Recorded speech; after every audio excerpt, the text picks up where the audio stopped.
Avec la levée des mesures préventives contre le Covid-19, les Sud-Coréens retrouvent progressivement leur vie normale.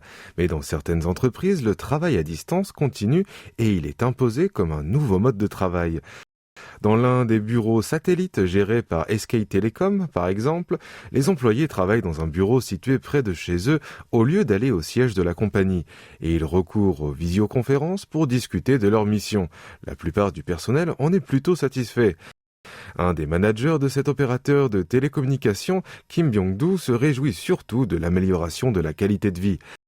Ainsi, les entreprises des TIC, telles que le portail d'internet Naver, ont décidé de poursuivre ce type de travail pour un certain temps, car elles ont constaté que ce dernier ne nuisait pas à l'efficacité du travail. La PDG de Naver, Choi Soo-yeon, en a fait part lors d'une conférence tenue le 13 avril en estimant que le télétravail ne posait pas vraiment de problème ni à la productivité ni au travail d'équipe. Certaines firmes font décider à chaque équipe de maintenir ou non ce mode de travail et la plupart des grandes industries, à l'exception de POSCO, ont décidé de ne pas faire revenir 100% de leur effectif au bureau. En effet, 7 entreprises sur 10 qui ont adopté le travail à domicile se sont déclarées favorables à son maintien, même après le retrait de la distanciation sociale, car la plupart d'entre elles ont constaté que cette manière de travailler n'affectait pas leur productivité.